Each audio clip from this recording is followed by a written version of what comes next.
Intro. Hey friends, and welcome to Poor Mana's Magic, a place where the wild cards never rain on our parade. Today we are continuing this week's new player tutorial series with the part 2 of starter deck upgrades. Now today we're going to take a look at 3 decks instead of the 5. We're going to take a look at Ignite the Forge, Balancing Act, and Stormblades, picking the cards that we don't think are going to be as helpful and looking for some of the uncommons, rares, and mythics that can really make these decks tick. So let's go ahead and jump right in to Ignite the Forge. So Ignite the Forge, as it comes in its starter deck form, is a little all over the place. Normally, if you are focusing on a build around Oni called Anvil, you're going to want a very, very low to the ground. I'm talking 1 mana and 2 mana only. Blood token creators, treasure token creators, other token creators, and making sure that you can keep the anvil hot and going. You want to make sure you have an artifact to sacrifice every single turn to create another 1/1 colorless artifact to then sacrifice it later on. You want to be making blockers that can disappear and turn into value. You want to be using your blood tokens and getting extra value out of the cards that create those. And so we're going to go ahead and do a pretty big overhaul of this, keeping just a few of the main plays. So the first thing we're going to do is take out the cards that aren't going to be as consistent around the token and Onicult Anvil strategy as we might have the opportunity to put in. So the first thing we're going to do is take out the cards that we don't think are needed. Before that even, we're going to go ahead and change the alchemy format to standard and select not collected. So the first cut we're going to make is to Blood Fountain.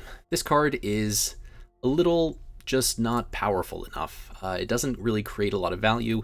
The mana sink cost is really high, and we don't have enough creatures really in this deck that when they enter the battlefield are going to make an impact, so it's not really important that we're bringing them back. The second cut we're actually going to make is Experimental Synthesizer. So a lot of the really, really low to the ground builds include 4 copies of this as some really helpful card draw. However, for this particular build, I'm actually going to go ahead and cut these. Voltage Surge is a really solid card. We want to make sure that we can handle some of those bigger threats, especially in the matchups like a mono green or even an Esper Legends. So we're going to go ahead and put 4 of these in. Ceremonial Knife doesn't really have a place here. We have a lot of very small creatures. An extra +1/+0 isn't really going to do much, so we'll go ahead and cut that. We're also going to cut the Infernal Grasps because we are low to the ground. A lot of decks just kind of steamroll us, and losing life to take off 1 of their threats isn't a really good exchange, so we're going to go ahead and cut that. We're also going to get rid of the Virus Beetles, although if you really wanted to, this would be something you could include as a little bit of hand disruption. Late in the game, it's not as helpful as on turn 2 or 3, but it can still have some impact, especially if you are going to be bringing a lot of things back from the graveyard. Voldaren Bloodcaster is a fairly decent inclusion. However, we're not going to be leaning so heavily into blood token creation to really make this fly. So we're going to go ahead and cut that. We're also going to cut the Dragon Spark Reactor. In the current format, this is a little bit slow, especially if you can't create multiple blood tokens every turn. Zakenzen Smelter, kind of the same. I really thought about keeping maybe 1 or 2 of these in, but you'll see why I don't. And then Bloodtithe Harvester. This is going to be potentially the best or second best card in the deck. We are going to want a full playset of this. When it comes down, it creates a blood token. It can threaten to remove an opposing creature by using its tap and sacrifice ability, or it can just attack in as a very powerful 3 power card. And also, Onicult Anvil. There's no reason to only have 3 of these. This is our build around. Let's include the full playset. In the 3-drop, we're going to be taking out a lot of these cards. Searchlight Companion, not very helpful. Scrap Welder, a little unnecessary. Professional Facebreaker is only good if you have other evasion in the deck, which we aren't going to have, so we'll go ahead and cut that. Falconwrath Forebear, again, much, much better in a blood token vampire build, which ours is not going to be. We'll cut that as well. In the 4 slot, we have some pretty nice cards. We have a Mythic in Atsushi, which is always nice to get in a free deck. We have Twin Shot Sniper, which arguably is a fairly nice inclusion. However, we have more things we want to be doing on turn 2, other than taking out something for 2 damage or doing 2 damage to face. We want to make sure that with our 1 and 2 drops, we are either removing a threat or improving our board presence. And Twin Shot Sniper isn't quite right, unless, again, we have a lot of recursion, like with Virus Beetle. And then with Big Score, we're not really going to need this as card draw, and we're not trying to make a lot of treasure tokens because we are going to be lower to the ground. We'll go ahead and cut that, as well as the Atsushi. So as you can see, we have completely overhauled this, keeping just a few of the main cards. We have Voltage Surge, Bloodtithe Harvester, Oni Cult Anvil, and Circuit Mender. Now, Circuit Mender is a really, really nice card, especially when there is some sort of recursion. So we're actually going to go ahead and keep this in the deck. Dollhouse of Horrors, I think, is a really fun inclusion, especially for new players. Any of the creature cards that go to our graveyard, we're going to be able to bring back in one form or another. So I kind of like having this as a one-off. So now we've made all of these cuts, let's start building out our deck again with some better inclusions. And so in the 1 slot, there is one card, which I'm really surprised wasn't in the starter deck, and that is Voldaren Epicure, a 1-mana vampire, which when it enters the battlefield, deals 1 damage to opponent and creates a blood token. This is a really great enabler for a Bloodtithe Harvester later on. It's a really great enabler for Voltage Surge, and it does 1 damage and can block a thing. So we're going to go ahead and put a full play set in. The next that we're going to include is Go for the Throat. This is a significantly better removal spell than the other one that we had. We don't lose life. There aren't a lot of artifact creatures in the meta right now, and it's only 2 mana at an instant speed. What's not to like? We're also going to include Yotia Declares War, an uncommon enchantment saga that's going to create an artifact Thopter, allow us to tap any number of untapped artifacts we control to do damage to a target creature or planeswalker, and then give one of our artifacts a buff on the 3rd chapter. I think this is really underplayed. If you've watched some of my artisan competitive deck building, especially for my Boros deck, Yotia Declares War is one of my toolkit cards. I really like this card, and it is perfectly suited for this particular build. So we'll go ahead and have a couple in here, although I think you could even go up to 4 here if you really wanted. Next, we're going to lay out our first rare inclusion in Mukotai Soulripper. Now, with so many Sunfalls in the meta, it's really important to make sure that you have a threat that isn't going to be taken out by a board wipe, and Mukotai Soulripper is an incredible threat. When played well, and when you include the right kinds of cards around it, Mukotai can be insane. It can continue the pressure, it can get in hard, get in fast, and this is a lot of the reason why Circuit Mender is staying in our deck.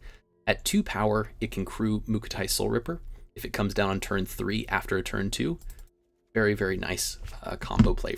Next, we're going to include a little bit more of some value removal in Invasion of Azgul, an uncommon battle siege, which when it enters, makes a target player sacrifice a creature or planeswalker, and they lose a life. And then, if we deal 4 damage to the battle, we can flip it and cast it for the zombie elemental side, which has menace, and at the beginning of our end step, allows us to put a +1/+1 counter on it if a permanent was put into a graveyard from the battlefield. So this is either a 2 or 3 of. I was running it in a 3 of, and found that it was even effective against an Azorius control deck, taking out their Wandering Emperors. The next inclusion is going to be Urabrask's Forge. Now, kind of in the same realm as a Mukotai Soulripper, when Sunfall is in most decks that are playing white, including creature token builds in mono white, having a threat that isn't a creature but can create creatures is huge. I played against Azorius Control in my deck testing earlier today, and Urabrask's Forge just tore through them. They had no answers, and they really didn't know what to do about it. So we're going to include at least 2 copies. I think this could be a 3 of, but for now, just 2. Adjust if you have more wildcards. The next inclusion is going to be Rankle and Torbran. Now, Rankle and Torbran is something that hasn't seen hardly any play in the meta at all, and I think it's actually a fairly okay card, especially if you have small creatures, if you have some sort of kind of non-threatening creatures, you can turn those into making another player sacrifice. You can turn them into dealing X +2 damage. This is a really, really nice evasive enabler for some of the other creatures that we have on board. So I really like maybe adding 2, maybe even 3 of these to the top end of our curve. And then the last thing I'm going to throw in is Ob Nixilis. You might think that I'm talking about the 3 mana one, but I actually quite like the 4 mana one more. So we have a few things that are going to be able to do 1 damage. We can either ping with Voldaren Epicure, we can maybe get away with 1 or 2 damage off Urabrask's Forge, maybe off of Invasion of Azgul. Whenever 1 or more opponents lose exactly 1 life, we get to put a +1/+1 counter on this card, and we get to exile the top card of our library, and we can play that card until the end of our next end step. I like this as a 1-off, maybe as a 2-off, but I think for now, 1 is fine. And then we're going to add 1 Circuit Mender to finish off the deck. Now, before taking this into any competitive queue, I would also suggest investing some wildcards in the mana base. For now, we do have a lot of black and red cards, and we do want to make sure we're doing something with our mana on turns 1 and 2 especially. So having too many of these tap lands is definitely going to be a detriment. I would suggest maybe having a couple more Haunted Ridges, if you can afford them, taking out a couple of the Bloodfell Caves, maybe adding back some of the ping lands, like Sulphurous Springs, or the fast lands like Blackcleave Cliffs. And once you do that, your deck is good to go. So in the 1-drop, we have Voldaren Epicure and some removal and Voltage Surge. In the 2-drop, we have Go for the Throat, Mukotai Soulripper, Yotia Declares War, Bloodtithe Harvester, Invasion of Azgul, Oni Cult Anvil. In the 3-drop, we have Urabrask's Forge, Circuit Mender. In the 4th drop, Ob Nixilis, and rounding out our deck, Rankle and Torbran with 1 copy of the Dollhouse of Horrors. Next, we'll take a look at Balancing Act. Now, this deck is a really interesting combination of enchantments, artifacts, graveyard recursion, and it really centers on 2 very high-cost plays in Spirit Sister's Call and Naomi, Pillar of Order. These cards are a really hard and very inefficient build around. However, I think there is something to the artifact and enchantment build. So we're going to try a very particular direction. In my playtesting, I tried a little bit more controlling upgrade in the form of like a mono white control, and that went a little bit heavier on the top end, didn't leave as many creatures in, but I always think that for new players and for players who are trying to hit dailies, trying to complete games, trying to get through things, that a more aggressive build or mid-rangey build is more appropriate. So that's the direction that we're going to take this. So in terms of what we're going to take out, Citizen's Crowbar is, I think, a little too slow. Ossification, we are going to leave in. Spirited Companion, we're going to leave in. Banishing Slash, we're going to take out. This is a sorcery speed removal, and in any competitive meta, that tends to be pretty terrible. Now, there is a copy of Mukotai Soulripper, a card that we featured in our last deck, and I think this has a very nice place in this one as well. Moving up to the 3-drop, we have Restoration of Eiganjo, which I think is an excellent way to keep those planes flowing, especially in a multicolored deck whenever you might not have the crafting ability to get some of these dual lands. We also have Touch the Spirit Realm. So I don't think this is quite the way we want to go in this deck. Now, it does have a channel ability, which could let us exile and return a Spirited Companion or a Circuit Mender, but I don't think it's quite right in the new build that we're aiming for. Now, I'm also seeing that this is an alchemy build, so let's go ahead and quickly change that back to standard.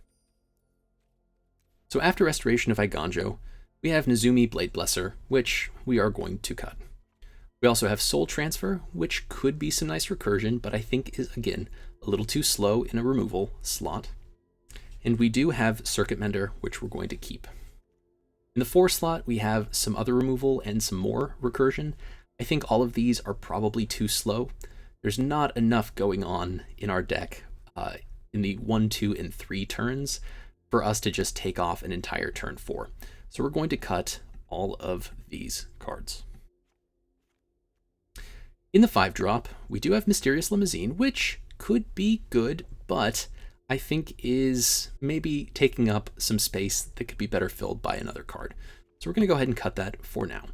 And that leaves us with Naomi, Pillar of Order, Spirit Sister's Call, and Lisa, Forgotten Archangel.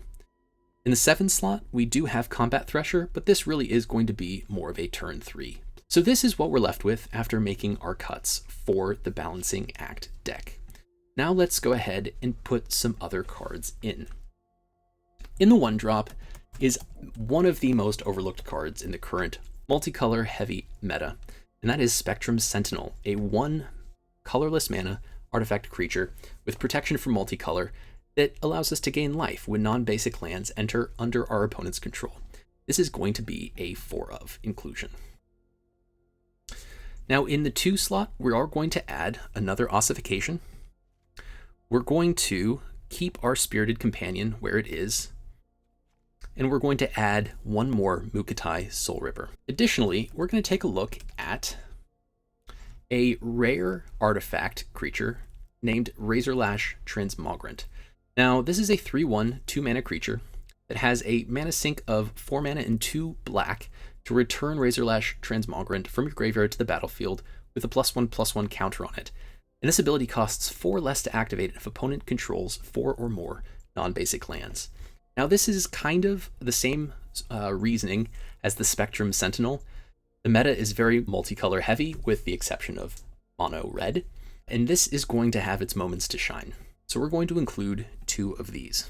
Sticking with the Transmogrant, we're going to include the Transmogrant's Crown, a 2-mana artifact equipment where equipped creature gets +2/+0, and when it dies, we get to draw a card.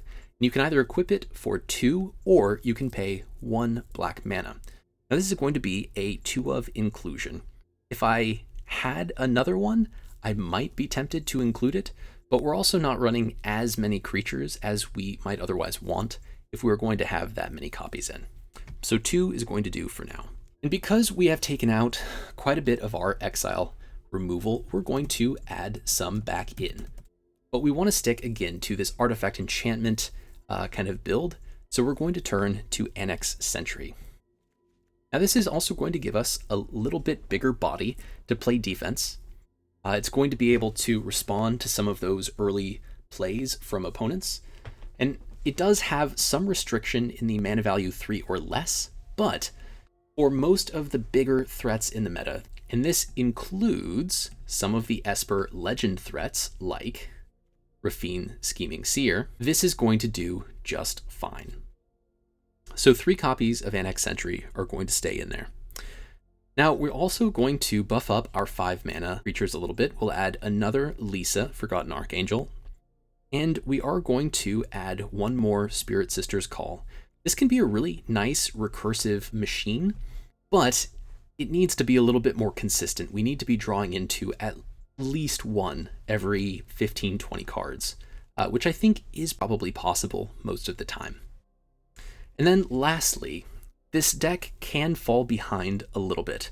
Sometimes, especially against a mono red or an Esper Legends, they're going to outbody you early, they're going to remove some of your threats, and you're going to find yourself with your 1/2 or equipped Spectrum Sentinel, and there's going to be a Shieldred, there's going to be a Rafine, there are going to be 20 power and toughness on the other side of the board, and that is where one of the Twilight cards can come in handy. White Sun's Twilight. Now, one copy of this actually does come in one of the starter decks, and so adding one more is where we're going to go. And White Sun's Twilight works nicely with our artifact theme, because when we play this for X mana and 2 white, we get to gain X life, create X colorless might artifact creature tokens, and if it's 5 or more, destroy all other creatures. This can be a really nice board reset. It can put us back ahead and give us a chance to catch up. And the last addition we're going to make is one copy of the Black Sun's Twilight, which is going to let us target a single creature for removal, and if X is 5 or more, return a creature card with mana value X or less from our graveyard.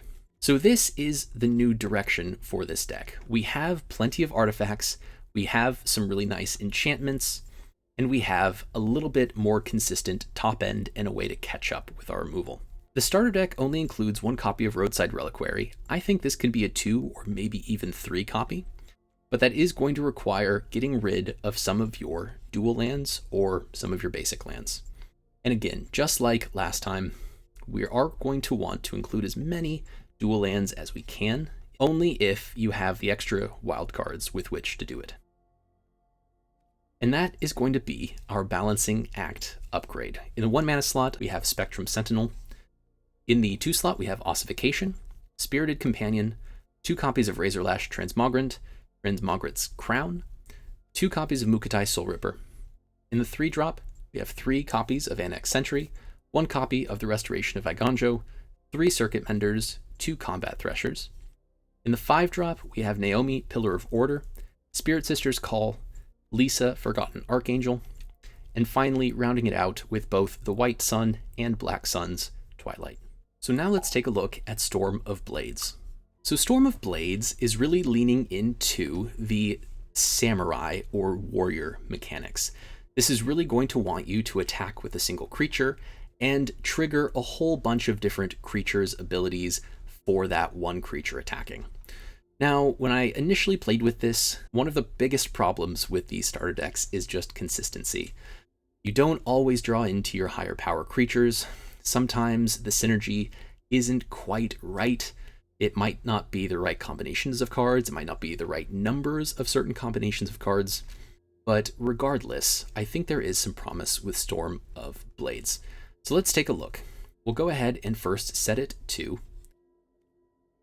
the standard format, click Not Collected, and continue. And we'll start with our cuts.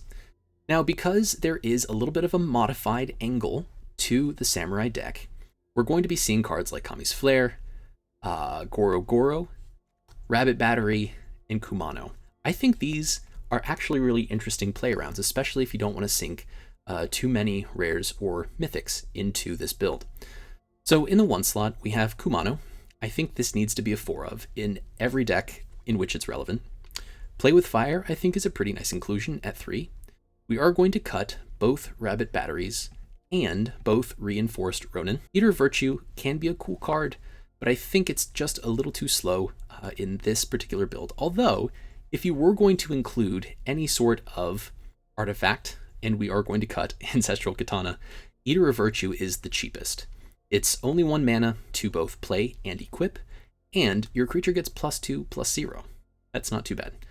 However, in this build, we're not as interested in the equipment angle, so we're going to drop that. In the 2 drop, we also have Iganjo Exemplar, which I think is an okay inclusion. It's a nice 2/1 body, it gives a buff to whatever is attacking, and it fills out some space. We are going to go ahead and cut Lion Sash, and we're going to add 2 copies of Selfless Samurai. In my playtesting against Mono Red, against Esper Legends, Selfless Samurai came in so clutch. You're definitely going to want this on the board all the time. We're going to cut the next copies of Twin Blade Geist and Valorous Stance. I think Goro Goro could be a 1-of inclusion here, but we are going to go ahead and trim down Kami's Flare, Yavimaya Steel Crusher, and get rid of the Sacred Fires. In the 3 drop, we have this Blade Blizzard Kitsuna. We're going to get rid of that, get rid of the Sky Rider, and what we are left with is Risona, Asari Commander, a Wandering Emperor, Ryu, Storm's Edge, and our Asari Captain. And this is actually a fairly small trimming compared to the other 2 decks that we've done so far. But what else can we maybe add to really get this deck poppin'? The first thing we're going to add is more copies of Tempered in Solitude, as well as Upriser Renegade. Now, Renegade is a samurai that wants modified creatures on the board. So it comes down as a 1/3 body, but for every other modified creature we get, whether it has a counter from Kumano or maybe from the Wandering Emperor, this is going to get +2/+0 for each of those creatures. This can snowball really fast, and it can turn into a threat from out of nowhere. So we're going to add 3 copies of Renegade Upriser, or Upriser Renegade. Next, we're going to look at Imperial Subduer. Now this is a 3-mana spell, which is maybe slightly overcosted, but it has 3 power. But whenever a samurai or warrior you control attacks alone, you get to tap a target creature you don't control. Once you've built up your board, you have some triggers on the board, maybe a Selfless Samurai, an Exemplar, one of your rare creatures. If Imperial Subduer comes down, you can really open up a path to start doing some damage, and I found it did come in handy at least once in my gameplay. So we'll go ahead and include 2 copies of that. The next thing we're going to look at that isn't currently on the board is actually a 3-colored card called Isshin Two Heavens as 1. Now this is a red, white, and black costed legendary human samurai, which says if a creature attacking causes a triggered ability of a permanent you control to trigger, that ability triggers an additional time. This is really going to be the enabler for everything that our deck wants to do. So we're going to go ahead and add 3 copies of that. We're also going to buff up the copies of Rezona, Asari Commander, which has haste, and when it deals combat damage to a player, gets an indestructible counter. So we'll go ahead and bump that up to 3. We're also going to add as many copies of Wandering Emperor as you have. I would say 3 is probably the lowest I would go in this deck, because Wandering Emperor is really the major removal spell that we have. It can -2 to exile a target tapped creature at flash speed, at instant speed. It can put counters on things, which is good for the modified mechanics. It can create more samurai after a board wipe. This is really what the entire deck wants to do in a single card. So as many of these as you can play, you're going to want. And then we have Ryu Storm's Edge. Now this is actually a pretty effective card when it comes down, provided you have something else already on the board. So we're going to go ahead and add 1 copy here, and we're going to take away 1 copy of Asari Captain. So this is going to round out our deck, but you might be saying, now you have black mana. You are absolutely right, but luckily we have something for that.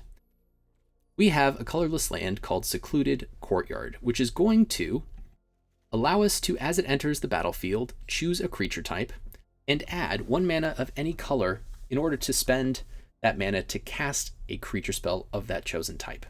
So this means this can come down and it can cast a red, white, or black for any of our samurai spells. Super helpful color fixing at the uncommon level. In addition to this, it is true, you are going to want some other dual lands, or if you have them, Plazas of Heroes, since we do have a lot of legendary creatures. So maybe 2 of for Plaza of Heroes. We can cut down as many of the tap lands as we can and add back maybe 1 or 2 white, black, or black, red dual lands. And that is going to be our Storm of Blades upgrade. In the 1 mana slot, we have Kumana Faces Kakazan, we have Play with Fire. In the 2 mana slot, some really nice foundational creatures in Iganjo Exemplar, Selfless Samurai, Goro, Disciple of Ryusai, Tempered in Solitude, which is an enchantment that says, whenever a creature you control attacks alone, we get to exile the top card of our library and play that card that turn. And then 3 copies of Upriser Renegade. In the 3 slot, we have Imperial Subduer, Rezona Asari Commander, and of course Isshin Two Heavens as 1. In the 4 drop, as many copies as you can afford of the Wandering Emperor, and 2 copies of Ryu Storm's Edge, and finally, in the 5th slot, 2 copies of Asari Captain. And with that, we are going to call it a day for these deck upgrades. Now, I will make one more video going over Grave Matters and Blossoming Growth, but until then, I hope you enjoyed the deck building. I hope I've given you some good ideas and some of the cards to emphasize if you can't afford to craft all of the inclusions. If you found this video helpful, please make sure to like, share, subscribe, and comment, as it really does help a small channel like mine grow, and I'll see you next time.